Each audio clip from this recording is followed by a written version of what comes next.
Welcome to study IQ। I am Amit वरिदी किलोर। आप लोगों ने ये न्यूज पढ़ी होगी। अरविंद केजरीवाल दिल्ली के मुख्यमंत्री, उन्होंने ट्वीट कर कहा था कि सिंगापुर में आया कोरोना का जो नया रूप है वो बच्चों के लिए बेहद खतरनाक बताया जा रहा है और इंडिया में अगर थर्ड वेव आई कोरोना वायरस की तो बच्चों के लिए काफी ज्यादा प्रॉब्लम क्रिएट कर सकता है। उन्होंने कहा, केंद्र सरकार से उन्होंने अपील की कि सिंगापुर के साथ सारी की सारी हवाई सेवाओं को तत्काल रूप से रद्द कर दिया जाए एवं बच्चों के लिए वैक्सीनेशन को प्राथमिकता देनी चाहिए, क्योंकि इस समय जो वैक्सीन है वो सिर्फ 18 साल से ऊपर के लोगों को दी जाती है। बिलो 18 अभी वैक्सीन के लिए प्रोविजन नहीं दिया गया है। उन्होंने कहा कि immediately air services with Singapore shall be suspended और चाइल्ड वैक्सीनेशन के बारे में बात की। This issue have actually blown into a major diplomatic problems with between Singapore and India. Actually में इन्होंने इस ट्वीट में जो वायरस का वेरिएंट था उसको सिंगापुर वेरिएंट कहा। इस पर सिंगापुर एंड इंडिया, जो सिंगापुर के जो डिप्लोमेट्स हैं, उन्होंने भी ट्वीट किया। उसी ट्वीट के रिप्लाई में अरविंद केजरीवाल के कि there is no truth, there is no truth in the assertion that there is new COVID strain in the Singapore। जो सिंगापुर में जो वेरिएंट है वो B.1.617.2 वेरिएंट है, जो कि बेसिकली इंडियन डोमिनेंट है। इंडिया में ही सबसे पहले इसको आइडेंटिफाई किया गया था, including in the children in the recent week in the Singapore. तो जो ये वेरिएंट है ये सिंगापुर से अलग से कोई नया वेरिएंट नहीं हुआ है, ये भारत में जो डोमिनेंट वेरिएंट है भारत से ही वहां पर स्प्रेड हुआ है। सिंगापुर की हेल्थ मिनिस्ट्री ने एक शार्प रिबटल दिया कि there is no truth whatsoever, there is no Singapore variant at all. ना ही ऐसा कुछ है। इंडीड जो केसेस इस समय सिंगापुर में प्रेवलेंट है वो फाइलोजेनेटिक टेस्टिंग से पता चला है कि it is the same variant जो कि बेसिकली इंडिया में पाया जाता है या इंडिया में सबसे पहले आइडेंटिफाई किया गया था। इस पर आप देखिए डॉक्टर जयशंकर जो कि भारत के फॉरेन मिनिस्टर हैं, उन्होंने भी रिप्लाई किया कि इस प्रकार के जो इररिस्पॉन्सिबल कमेंट्स हैं वो जो लॉन्ग स्टैंडिंग रिलेशनशिप्स होती है देशों के बीच में उसको डैमेज कर सकते हैं। The highly contagious B.1.617 variant जो है वो फर्स्ट डिटेक्टेड इन इंडिया और अब बेसिकली कई जगहों पर दूसरे नेशंस में भी पाया गया है। It is said to be driving the second wave in the country, जिसकी वजह से हमारा पूरा हेल्थ सिस्टम बेसिकली क्रम्बल हो चुका है। Politicians should stick to the facts, there is no Singapore variant. इस बात पे सोशल मीडिया पर अरविंद केजरीवाल का बड़ा ही क्रिटिक हो रहा है, क्रिटिसिज्म किया जा रहा है कि बेसिकली उन्होंने जल्दबाजी में पॉलिटिकल गेन्स के लिए कुछ भी कह दिया। डॉक्टर जयशंकर ने स्पेसिफिकली कहा कि Singapore and India have been solid partners in the fight against कोविड-19। सिंगापुर का रोल लॉजिस्टिक्स हब्स और ऑक्सीजन सप्लायर के रूप में अप्रिशिएट किया भारत के द्वारा and the gesture of deploying military aircraft to help us. हमारी एक्सेप्शनल रिलेशनशिप सिंगापुर और भारत के बीच में शुरुआत से ही 1995 के दशक से ही बेसिकली बहुत ही फ्रेंडली रिलेशन रहे हैं। ऐसे irresponsible comments long standing partnerships को डैमेज कर सकते हैं। हेंस उन्होंने बहुत ही strong statement, doctor S Jaishankar India के मिनिस्टर ऑफ एक्सटर्नल अफेयर्स ने एक बहुत स्ट्रॉन्ग स्टेटमेंट दी कि chief minister of Delhi does not speak for India. वो सिर्फ और सिर्फ मुख्यमंत्री हैं दिल्ली के, वो भारत की तरफ से नहीं बात कर रहे हैं। अरिंदम बागची, उन्होंने भी कहा कि Singapore government called in the high commissioner today to convey strong objection to Delhi CM's tweet on Singapore variant. High commissioner clarified that the Delhi CM had no competence to pronounce on the covid variants और the civil aviation policy. या तो Covid variant को उन्होंने Singapore कहा, ये तो गलत था ही था, और बेसिकली वो सिविल एविएशन पॉलिसी से संबंधित भी कोई डिसीजन नहीं ले सकते हैं। सिंगापुर की जो मिनिस्ट्री ऑफ फॉरेन अफेयर्स है उन्होंने बेसिकली डिसअपॉइंटमेंट शो की and they called up India's high commissioner over the Delhi chief minister's unfounded claims about a covid variant found in Singapore. उन्होंने प्रेस स्टेटमेंट रिलीज किया एंड दे सेड दैट कि regret the unfounded assertions made on Facebook and Twitter by mister Kejriwal, कि basically कोई ऐसा variant है जो कि Singapore में पाया गया है और वो बच्चों के लिए हानिकारक होता है। MFA ministry of foreign affairs of Singapore के वजह से कहा कि they are disappointed that such a prominent political figure ने फैक्ट्स को असर्टेन करने से पहले ही इस प्रकार के अबसर्ड क्लेम्स कर दिए। MFA met the High Commissioner of India P. Kumaran this morning to actually express these concerns. तो मतलब it has blown into a very huge diplomatic issue. Late on Tuesday, the Ministry of Health of Singapore also issued a statement कि no truth whatsoever. Basically इन reports में कि कोई Singapore variant है, इस प्रकार का कोई भी ट्रूथ एग्जिस्ट नहीं करता है। अब इस कॉन्टेक्स्ट में एक बात समझ लेते हैं कि बच्चों की जो वैक्सीन है वो अभी इस समय बनी नहीं है, परंतु कई जगहों पर जैसे कि यूएस में फाइजर और बायो एंड टेक को वैक्सीन बनाने के लिए परमिशन मिल गई है कि 12 से 15 साल के बच्चे हैं, 12 से 18 साल के लोग हैं, उनके लिए भी वैक्सीन बनाना स्टार्ट कर दे। मई 13 को India also gave clearance for Covaxin trial on children age between 2 to 18 years. तो इस बात पर सारी की सारी गवर्नमेंट्स काम स्टार्ट कर चुकी हैं कि कहीं कोरोना वायरस म्यूटेट करके बच्चों के ऊपर ज्यादा हानिकारक असर ना डाले, तो hence they should be vaccinated and the research and development regarding that has already started.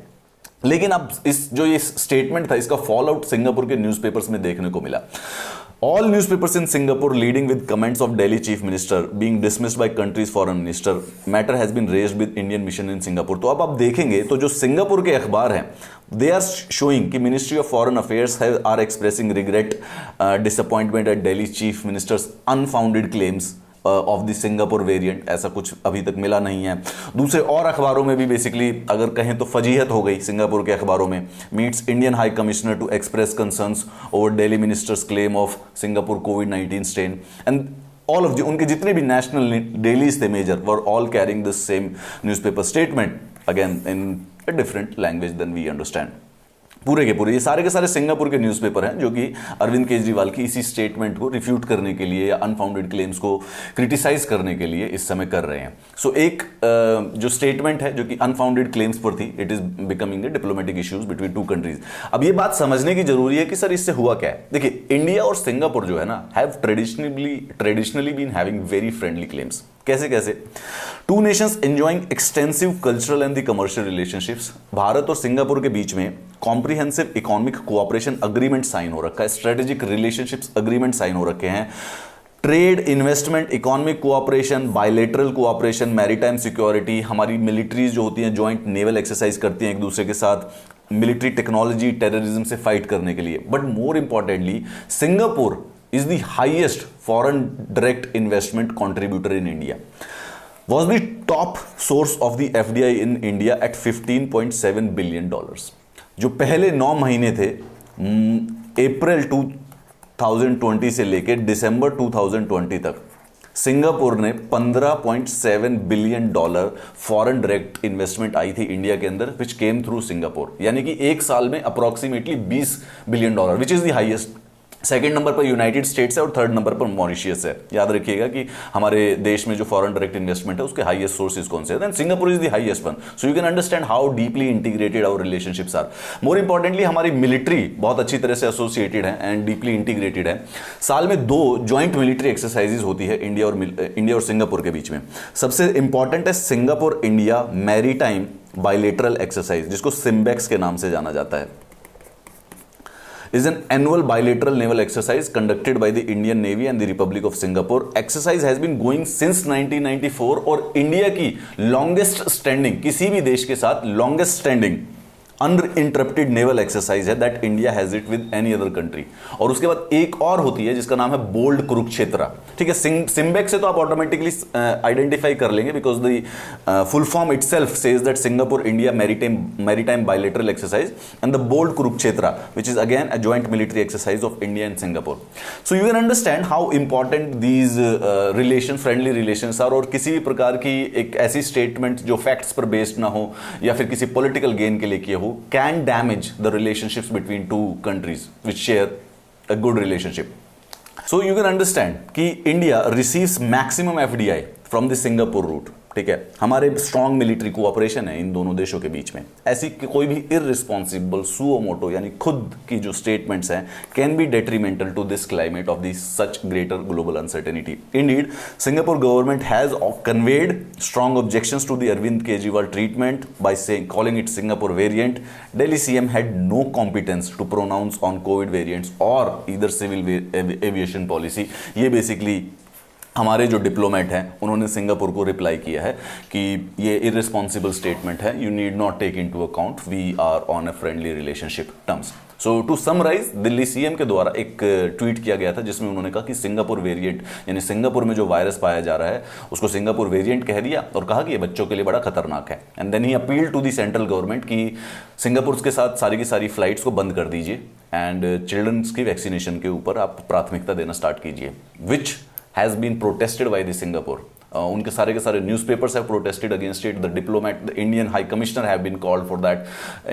Indian Minister of External Affairs S. Jaishankar have specifically refuted all these claims और उन्होंने कहा है कि CM Arvind Kejriwal does not speak on India's behalf. And you can understand how important India-Singapore relationship are. And such statements might at this particular time where there is a lot of distrust और vaccine shortages चल रही है, या फिर देश एक दूसरे को कई बार, मतलब अगेन कोरोना वायरस ने बेसिकली पूरे के पूरे ग्लोबल सिस्टम और सप्लाई चेन को बदल दिया है. सो सच irresponsible statement might have some harmful effect on it. So the politicians needs to probably understand that whenever they make a statement or tweet on social media, they need to first ascertain the responsible facts. You need the PDF of this class. We'll get it on the Telegram group, and if you need to speak on this, we'll continue this conversation on our social media. I will see you in the next class.